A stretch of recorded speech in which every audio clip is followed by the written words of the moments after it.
στο κεφάλαιο ΙΔ του κατά Ματθαίον Ευαγγελίου και το εδάφιο 13.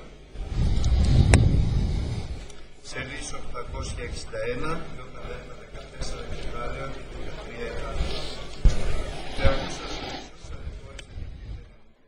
Nous allons lire de Matthieu, chapitre 14 et verset 13, donc du Nouveau Testament, le chapitre 14 du livre de Matthieu et chapitre 14, verset 13. À cette nouvelle, Jésus partit de là, dans une barque, pour se retirer à l'écart dans un lieu désert. Et la foule, l'ayant su, sortit des villes et le suivit à pied. Quand il sortit de la barque, il vit une grande foule et fut ému de compassion pour elle, et il guérit les malades.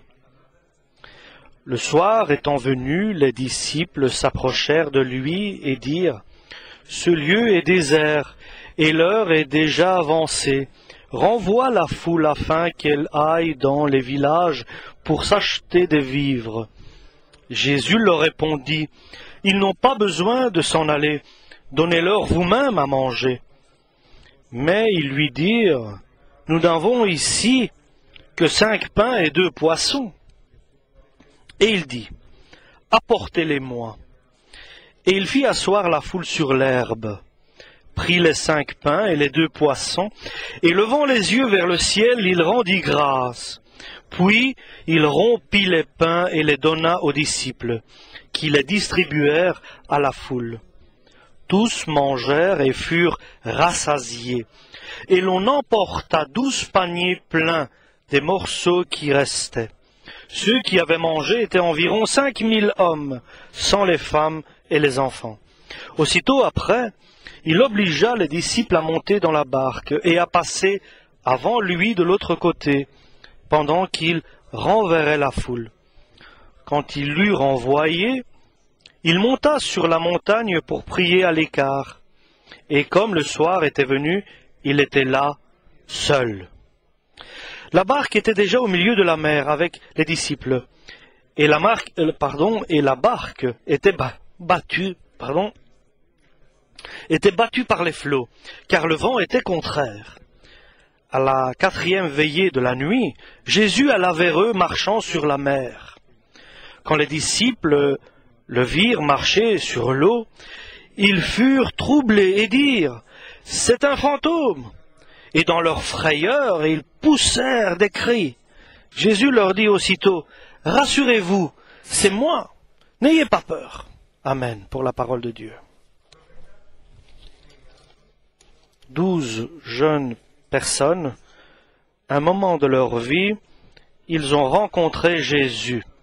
Ils ont rencontré Jésus de Nazareth, une personne, Jésus, simple, mais il avait des caractéristiques bien précises et définies. C'était la parole de Dieu, et ses actes étaient des actes de Dieu. Ils n'ont pas recherché Jésus, mais nous savons que tous attendaient le Messie, comme le peuple d'Israël. Ils n'ont pas choisi, eux, disant « c'est toi qui es le Messie », et pourtant ils attendaient le Messie.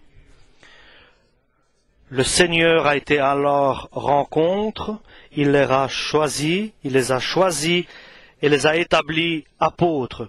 Ils ont accepté cette invitation et depuis, ils n'ont jamais quitté Jésus. Ils ont suivi Jésus où il allait.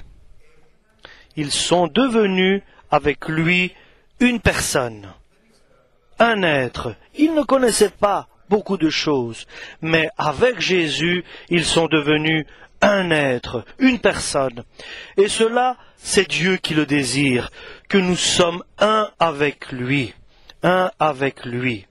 Et c'est ce que Dieu veut, ce que nous devenions un, une personne, un être avec Jésus-Christ. Parce que ce n'est pas nous qui avons choisi Jésus-Christ. Et nous ne sommes pas ici venus parce que nous avons décidé, mais c'est parce que Dieu nous a attirés avec amour, et un amour éternel. Cet amour-là nous a attirés, et nous sommes venus avec simplicité dans l'Église, dans son Église. Et nous savons que Jésus est le Fils du Dieu vivant, et nous l'avons appelé. Il est venu, il nous a donné la renaissance, une nouvelle vie. Et maintenant, nous tous qui sommes ici ce matin, nous sommes venus parce que Dieu nous a poussés, nous a guidés, nous a dirigés, et le Saint-Esprit nous a fortifiés. Et nous sommes venus ici à l'Église, donc nous rassembler dans cette assemblée de fidèles. Nous sommes venus ici pour quelque chose de très sérieux et important. C'est de rencontrer celui qui nous a aimés. Et encore plus, nous sommes venus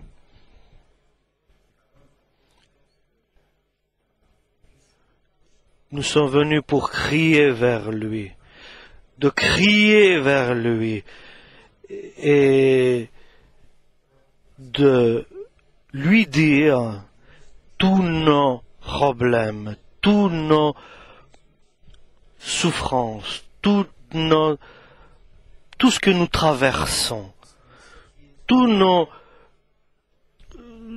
difficultés, nos angoisses et tout ce qui nous inquiète. Tout ce qui nous inquiète, nous devons le crier devant Dieu.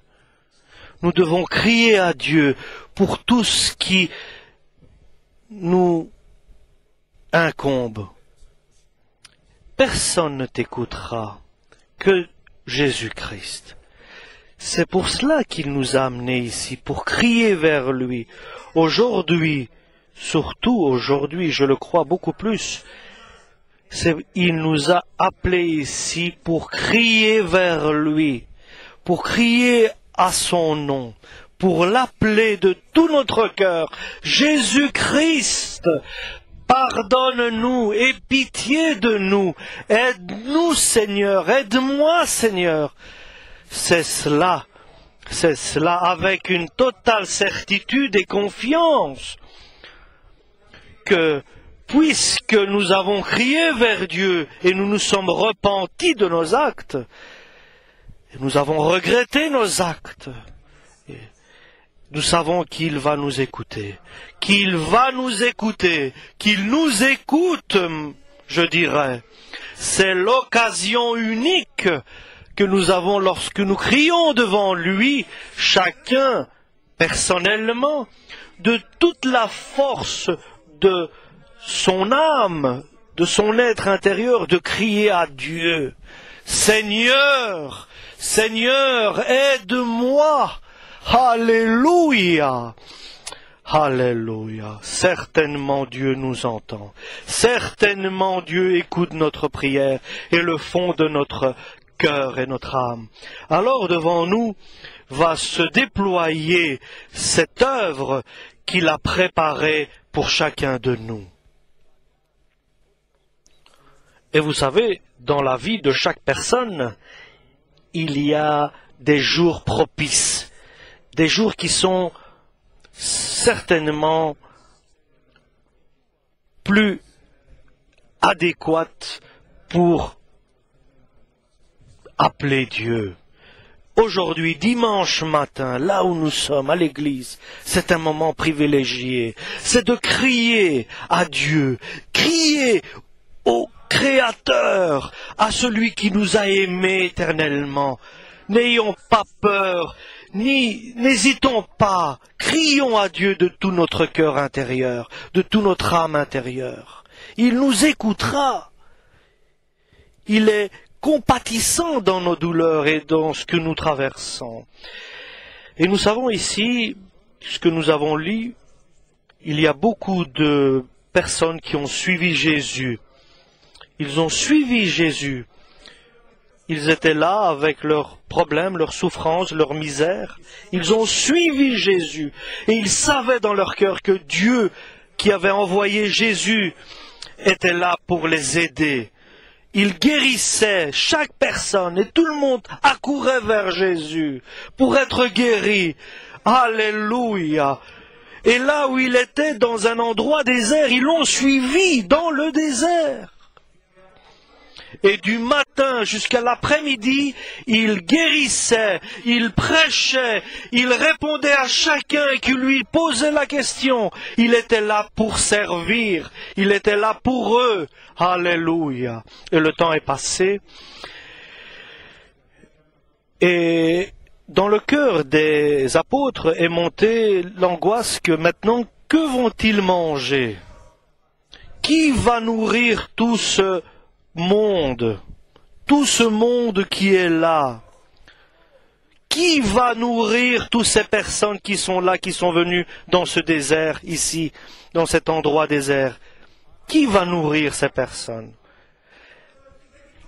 Tout le monde était bien heureux, bien sûr, il y a eu des miracles, il y a eu la parole qui a agi en eux. Maintenant, ils n'ont rien mangé, ils vont tomber, ils vont être faibles. Renvoie-les, disaient les apôtres à Jésus, renvoie-les qu'ils aillent dans les villages voisins et qu'ils puissent se fortifier et prendre de la nourriture, qu'ils aillent dans les villages qui sont alentours. Mais Jésus a tout préparé. Il a prévu aussi de nourrir ce peuple qui était là, cette foule qui était là à Jésus. Et il leur dit, et dans l'interrogation de savoir qui va nourrir cette foule, ce peuple, qui va aider ce peuple, et nous-mêmes, nous nous posons cette question, qui va m'aider? Qui va aider? Qui va répondre à mon problème? Qui va résoudre mon problème? Qui va faire revenir mes enfants? Qui va faire cela? Qui va m'aider à mon travail? Qui va m'aider dans mon couple? Qui va aider? Et il y a à côté Jésus. Jésus est à côté d'eux. Le Fils du Dieu, le Fils de Dieu est à côté d'eux. Qui va nourrir cette foule? Et Jésus leur dit, vous, mes apôtres, vous allez leur nourrir. Vous allez les nourrir. Vous allez les nourrir. Vous, toi. Il suffit de donner ce que tu as. Tu vas donner ta foi. Et par cette foi, tout peut être réalisé. Tu peux donner ce que tu reçois par ta foi.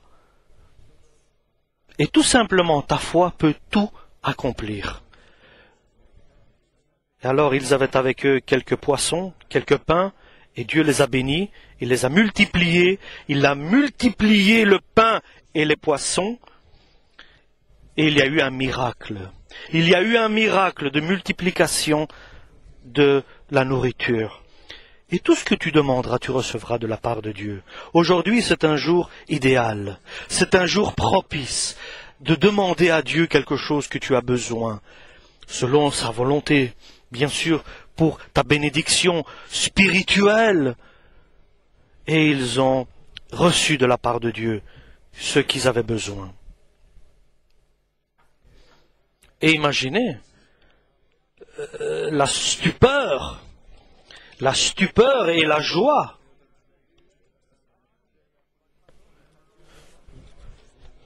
Et l'étonnement de ces apôtres. Et lorsque Jésus leur dit, vous allez traverser de l'autre côté de la rive du lac, mais ils voient que le temps était pas bon, il y avait quand même du vent, et Jésus leur donne un ordre de traverser avec la barque le lac, d'aller de l'autre côté du lac. Et ils ont commencé à ramer dans la barque pour traverser le lac de l'autre côté. Jésus est resté sur le rivage. Il ne les a pas accompagnés. Il leur a donné l'ordre de traverser seuls, donc les apôtres dans la barque. Et ils allaient vers de l'autre côté. Et Jésus n'était pas avec eux. Et Jésus était resté au rivage, seul. Il a renvoyé la foule. Et nous savons que Dieu avait dit à Gédéon, « Va, toi, moi je t'envoie, lui disait-il, Dieu à Gédéon. » Et là nous voyons maintenant les apôtres seuls, en train de ramer avec cette barque pour traverser en face. Qui va les amener en face de l'autre côté? Le lac est grand et le rivage de l'autre côté est éloigné. Qui va les faire arriver? Et c'est la nuit. N'oublions pas, il y a maintenant un vent violent qui se lève. Mais ils ont pris une bonne décision. Ils rament, ils obéissent à Jésus. Ils rament pas en vain, mais ils rament pour arriver en face. Ils s'efforcent, ils travaillent, ils obéissent, ils continuent à ramer, à avancer, à bouger, à agir, mais avec une certitude que Jésus fera quelque chose. Il vient de nourrir 5000 personnes. Il va faire quelque chose. Aujourd'hui, je peux dire que Dieu nous envoie à accomplir quelque chose, chacun personnellement. Ne regarde pas au vent violent qui vient contre toi. Ne regarde pas cet obstacle que tu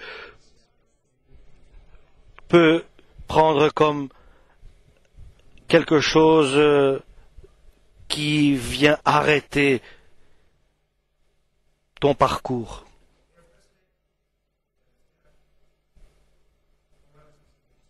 La dernière vieille de la nuit, la dernière moment donc entre 3 heures et 6 heures du matin, il continuait à ramer. Et ils n'avaient pas abandonné, ils ont continué, ils n'ont pas fait demi-tour. Ils n'ont pas fait demi-tour, mais ils ont continué à avancer, à aller contre le vent. Mais ils continuent à ramer. Ils ont vu qui ont mangé là des enfants, des milliers d'enfants, de personnes avec leurs enfants. Ils ont mangé, ils ont été rassasiés de pain et de poisson. Et maintenant, Dieu les envoie. Jésus les envoie. Et ils ne rament pas inutilement, en vain. Mais ils savent qu'en ramant, celui qui les a envoyés, lui, va les guider, les diriger en face de l'autre côté du rivage. Lui qui leur a dit, allez en face, il sait qu'ils vont arriver. Il sait, il est garant de ce qu'il dit. Allez en face. C'est lui qui va les transporter, les faire traverser ce lac de l'autre côté. C'est lui qui va te faire traverser de l'autre côté. C'est lui. C'est lui. Alléluia. Seulement, si tu cries à Dieu, si tu appelles Dieu, demande-lui. Lui va t'apporter de l'autre côté. Ne croyons pas aujourd'hui que la prédication est un ordre aujourd'hui, ce que j'annonce, mais c'est lui qui va te faire traverser ce lac. Et toi, tu sais c'est quoi le en face. Chacun connaît là où il veut arriver, là où il doit arriver. C'est pour cela que nous continuons à ramer avec insistance et endurance. C'est une question de foi. Si la foi n'a pas d'œuvre, cette foi est morte. Donc, pour que la foi soit vivante, il faut faire des actes pour donner la vie à la foi. C'est par les actes que la foi est vivante. Alléluia. Donc, à la dernière veille de la nuit, donc entre 3 heures et 6 heures du matin, ils voient Jésus arriver et s'approcher d'eux, mais ils ne savaient pas que c'était Jésus. Alléluia.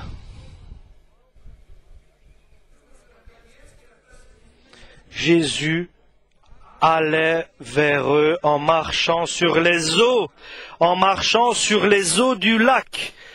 Il est arrivé près d'eux. Ils ont eu peur, ils ont eu la crainte, ils étaient horrifiés, ils étaient dans...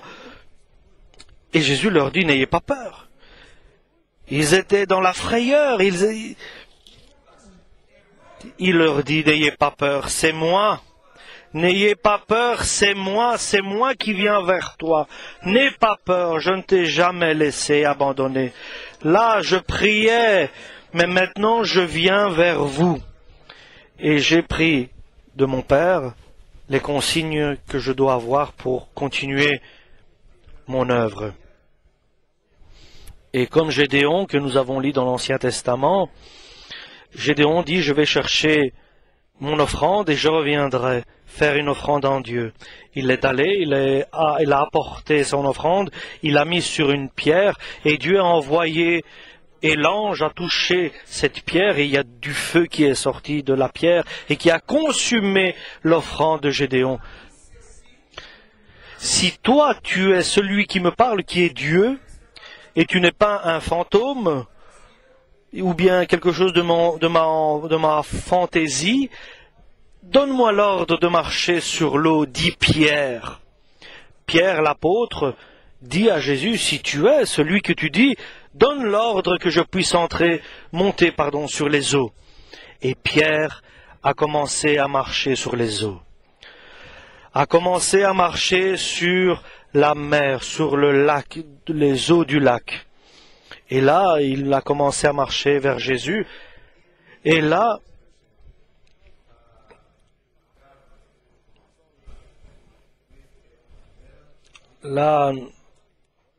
Pierre a eu peur. Là, Pierre a eu peur lorsqu'il a commencé à marcher.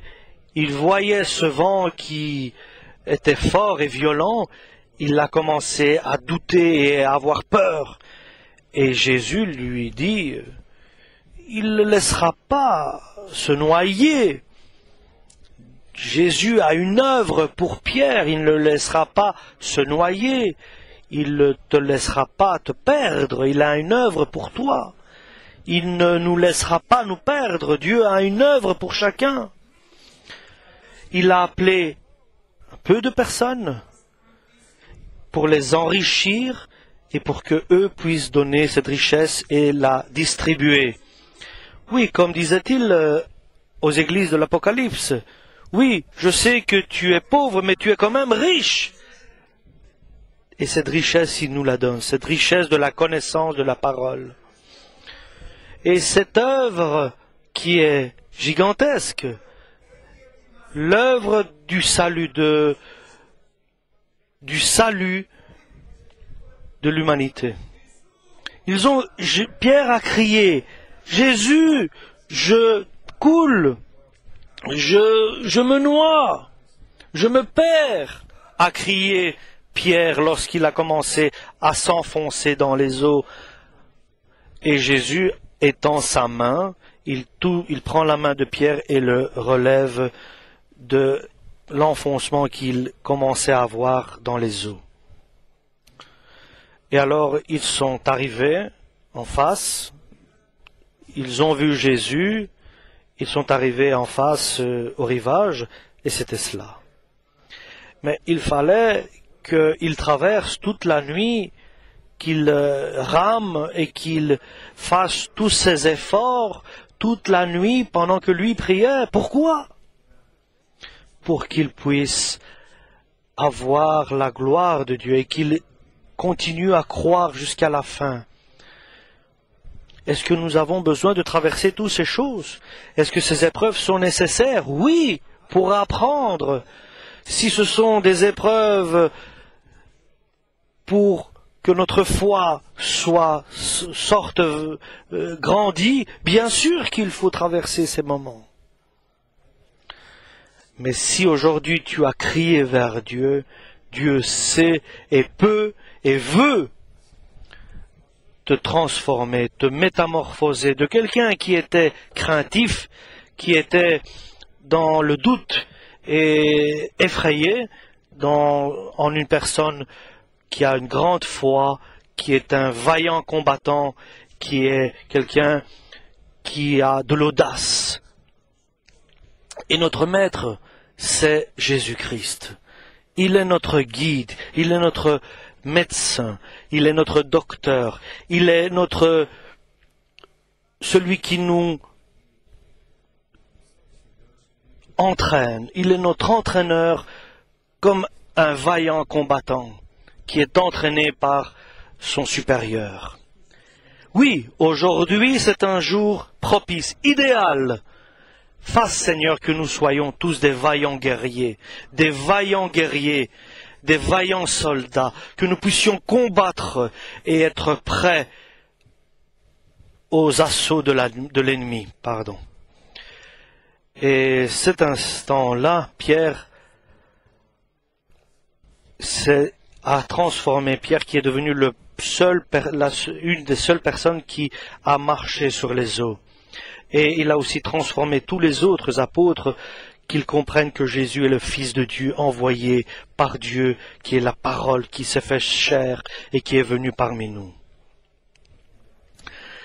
Alléluia. Et cet évangile a été annoncé à toute la terre, à tout le monde, à tous ceux qui sont sous l'emprise du diable. C'est un jour idéal, c'est un jour propice. Je vous demande à tous qu'on nous mettons à genoux et que nous puissions prier devant Jésus, devant Dieu, devant le Saint-Esprit et apporter devant Dieu nos requêtes. Nous sommes venus ici pour apporter nos requêtes. Alléluia.